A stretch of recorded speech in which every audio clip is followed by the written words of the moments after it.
Elak jadi mangsa. Usah mudah percaya terutamanya dengan penipuan tidak masuk akal. Dan sekiranya anda menerima bahan berita fitnah atau disyaki tidak betul, segera laporkan kepada MCMC. Ingat, tidak pasti, jangan kongsi.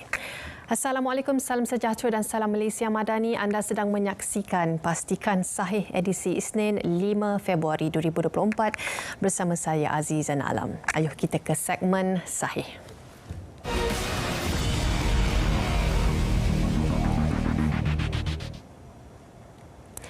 Keputusan Lembaga Pengampunan memberi pengurangan hukuman penjara dan denda kepada Datuk Seri Najib Razak adalah dibuat berdasarkan pertimbangan ihsan yang di-Pertuan Agong dan bukannya soal undang-undang. Sehubungan itu, Perdana Menteri Datuk Seri Anwar Ibrahim meminta supaya semua kritikan dan kecaman serta pandangan berhubung keputusan itu dihentikan. Beliau menjelaskan pertimbangan utama bagi tempoh pengurangan hukuman tersebut adalah berdasarkan soal ihsan, belas kasihan atau seperti yang disebut oleh bekas yang di-Pertuan Agong terdahulu sebagai mercu keihsanan atau Fountain of Mercy. Datuk Seri Anwar berkata demikian berhubung keputusan Lembaga Pengampunan yang memberikan pengurangan 50% bagi hukuman penjara 12 tahun yang sedang dijalininya sejak 2022 dan sekaligus bekas pengurusi Barisan Nasional itu bakal dibebaskan pada 23 Ogos 2028. Juga tular di media sosial, hantaran satu individu menyamar sebagai Tengku Ampuan Pahang dan menerusi muat naik di TikTok. Penyamar mendakwa mahu menyumbang RM19,000 dan juga sebuah motosikal kepada mereka yang memerlukan. Dengan begitu yakin, suspek turut meninggalkan nombor telefon dan email supaya mangsa menghubunginya dan penipuan itu didedahkan akaun Instagram Kesultanan Pahang. Dan semakan pasukan biar betul mendapati ini bukan kali pertama suspek dengan butiran sama melakukan kegiatan itu. Menggunakan modus operandi serupa, akaun palsu menyamar sebagai individu terkenal diwujudkan dan pesanan sama iaitu bagi memancing mangsa dihantar menerusi akaun media sosial terbabit. Dan sekiranya kegiatan dikesan, akaun palsu terlibat akan dipadamkan sementara akaun lain diguna bagi mencari lebih ramai mangsa. Baik, tular di media sosial juga berkenaan status halal produk jenama Yos. Isu tersebut berpunca dari sebuah video yang disalah tafsirkan oleh pihak yang tidak bertanggungjawab serta mendakwa bahawa syarikat Yos bakal mengeluarkan dan mengedarkan air minuman baharu yang disuling dari darah babi di negara ini. Dan isu tersebut bagaimanapun pernah dijawab oleh Jabatan Kemajuan Islam Malaysia pada 26 Jun 2023 namun ditularkan kembali. Untuk makluman anda, syarikat yang dimaksudkan di dalam video berkenaan ialah syarikat Yos yang beroperasi di negara Belgium dan tiada sebarang kaitan dengan produk jenama Yos keluaran syarikat Yo Hiap Seng Malaysia Sendirian Berhad. Dan syarikat tersebut juga telah disahkan sebagai pemegang sijil pengesahan Malaysia SPHM yang masih aktif. Baik, sempena sambutan Tahun Baru Cina TBC, keluarga penghuni penjara dibenarkan membuat lawatan bermula 12 hingga 13 Februari ini. Jabatan Penjara dalam kenyataan berkata lawatan turut melibatkan Pusat Pemulihan Akhlak, Pusat Pemulihan Khas, Tempat Tahanan Khas dan Sekolah Henry Gurney dengan keutamaan diberi kepada penghuni kaum Cina sahaja. Terdapat dua kaedah perjumpaan iaitu secara bersemuka dan secara dalam talian ataupun melalui panggilan video di mana kaedah secara dalam talian akan dilaksanakan selama 3 hari bermula pada 14 hingga 16 Februari. Dan menurut kenyataan itu lagi, pelawat yang memilih kaedah bersemuka perlu mematuhi syarat dan antaranya waktu lawatan bermula dari 8.15 minit pagi hingga 4.15 minit petang, membuat ujian RT-PCR atau ARTK-AG dalam sah laku 3 hari selepas pengambilan sampel dan tidak bergejala serta perlu membawa kad lawatan serta kad pengenalan bagi memudahkan urusan. Dan selain itu, pelawat tidak dibenarkan membawa sebarang makanan dan minuman kepada penghuni serta tidak digalakkan memberi wang kepada penghuni. Baik, satu kaedah kawal selia perlu diwujudkan ke atas semua platform media sosial di mana melibatkan isu keselamatan dalam talian, terutama dalam kalangan kanak-kanak. Menteri Komunikasi Fahmi Fadzil berkata pihaknya akan mengadakan satu pertemuan bersama Menteri di Jabatan Perdana Menteri Undang-Undang dan Reformasi Institusi, Datuk Seri Azalina Osman Said dan Menteri Digital Gobind Singh Dio dalam masa terdekat bagi membincangkan perkara berkenaan. Saya risau keselamatan bagi kanak-kanak. Jadi insya-Allah dalam masa terdekat kita akan selaraskan di antara beberapa kementerian untuk melihat dari segi perundangan apa yang mungkin perlu kita pinda ataupun kita wujudkan dan tindakan-tindakan yang perlu kita ambil sekarang. Baik, Polis Diraja Malaysia PDRM komited akan terus mempergiatkan usaha dalam menurunkan kadar jenayah di seluruh negara, termasuk di daerah Klang. Dan menurut Ketua Polis Negara Tan Sri Razarudin Hussein, pihaknya tidak akan membenarkan stigma negatif terhadap Bandar Klang berterusan sehingga mencetuskan kebimbangan orang ramai.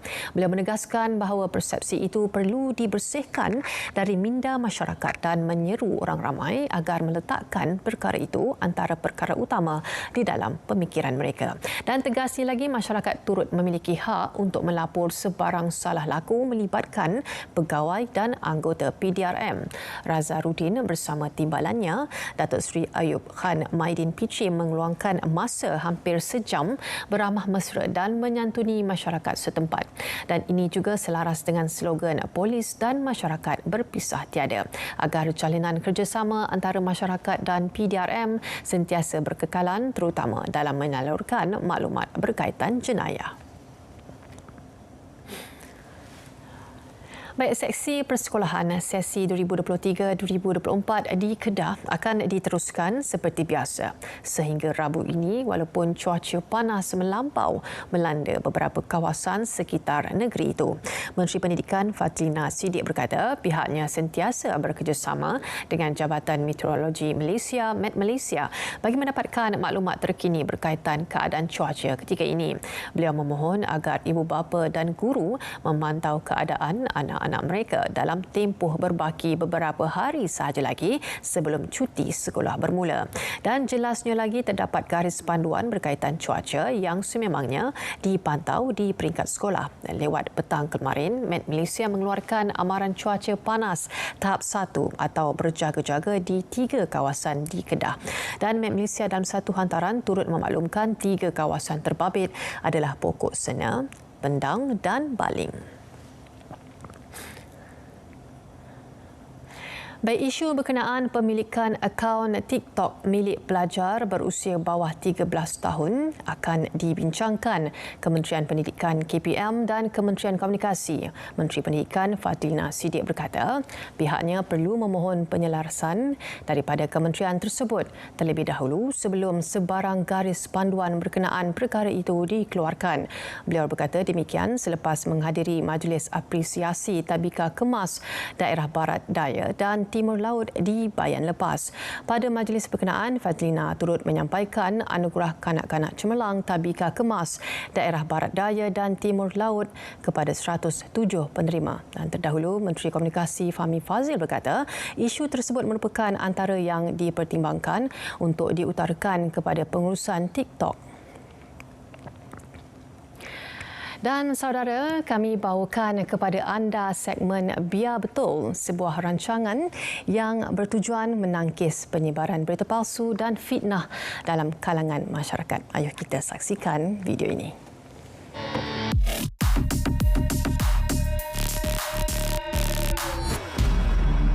Tular di TikTok, kononnya penduduk kampung di Selangor ditindas dengan penghapusan pengecualian cukai pintu.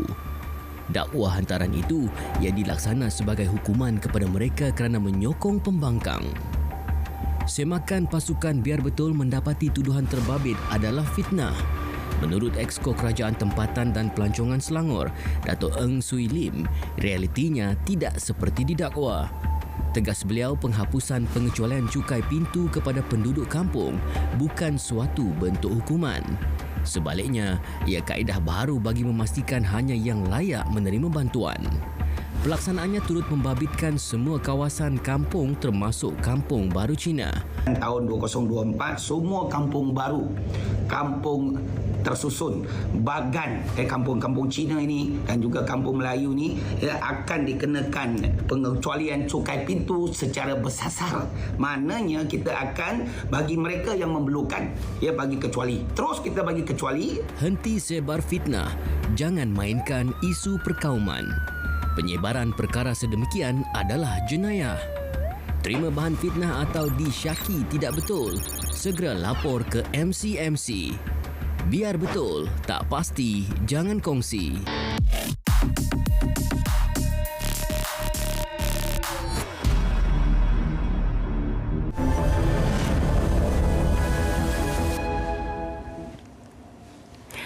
Baik, saudara, bagi segmen notifikasi, kita teruskan dengan bicara naratif pada malam ini, pada jam 9 malam dengan tajuk kepasan yang akan dibawakan, adakah perlukah PBT dimansuhkan?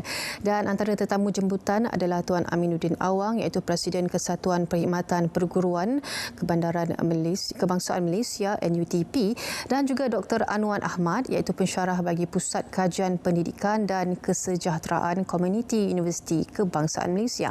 Jangan lupa untuk saksikan malam ini jam 9 malam di TV1, juga di Berita RTM, RTM Klik dan juga MyTV Broadcasting. Anda juga boleh saksikan secara langsung di Facebook Live Berita RTM.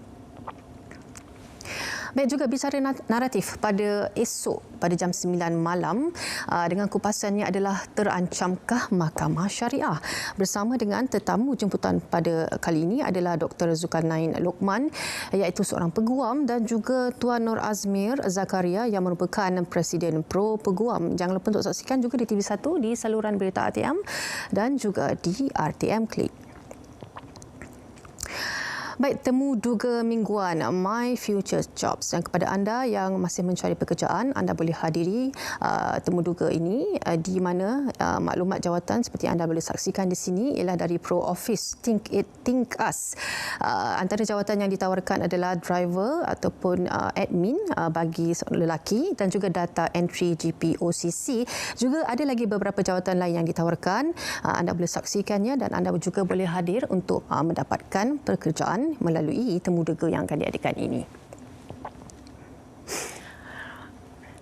Baik, sekian sahaja daripada kami, dipastikan sahih. InsyaAllah kita akan berjumpa lagi esok. Jangan lupa 4.30 petang. Assalamualaikum dan jumpa lagi.